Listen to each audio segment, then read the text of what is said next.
মেহেরপুর জেলায় এবার আলুর ফলন ভালো হলেও কাঙ্ক্ষিত মূল্য না পাওয়ায় লোকসানের মুখে পড়েছেন চাষিরা। গত মৌসুমে আলু চাষ করে চাষিরা লাভবান হলেও এবার বড় অঙ্কের ক্ষতির মুখে পড়েছেন তারা। মেহেরপুর প্রতিনিধি গোলাম মোস্তফার রিপোর্ট। কৃষি বিভাগের হিসাবে মেহেরপুর জেলায় এবার আলুর আবাদ হয়েছে প্রায় 1200 হেক্টর জমিতে। আবহাওয়া ভালো থাকায় এবার আলুর ফলনও ভালো হয়েছে। বিঘা প্রতি 60 থেকে 70 মণ পর্যন্ত ফলন পাচ্ছেন চাষিরা।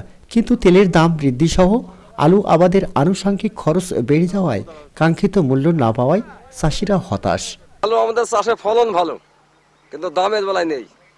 10 টাকা কেজি আমাদের আলু বেচতে হয়েছি, 60,000 খরচ করে 30,000 টাকা আমাদের জমিছি। এই যে আলু আমরা যখন কিনে খাওয়ার সময় হয় তখন আমরা 60 টাকা প্লাস কিনে খাই, 70 টাকা 80 টাকা পর্যন্ত কিনে খাই। কিন্তু আমরা নিজেরা উৎপাদন করে আলু বিক্রি করি 12 টাকা 13 টাকা, মানে এতে আমাদের বীজ খরচ হয় না। যদি আমাদের এই মুহূর্তে আমাদের নিজের যদি কোল্ড স্টোর থাকতো, হিমাঘর থাকতো, তাহলে তো আমি এটা সংরক্ষণ করে পরবর্তীতে বিক্রি করতে পারতাম। আমাদের যদি নিজস্ব কোল্ড স্টোর থাকতো আমরা সেখানে রাখতে পারতাম, আমাদের তো সেটাও নেই।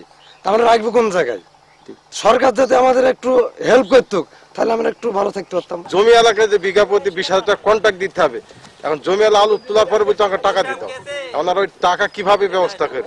চাষিরা বলছেন উৎপাদিত আলু সংরক্ষণের জন্য কোল্ড স্টোরের ব্যবস্থা করলে আলু সংরক্ষণ করে পরবর্তীতে বিক্রি করে লাভবান হতে পারতেন তারা।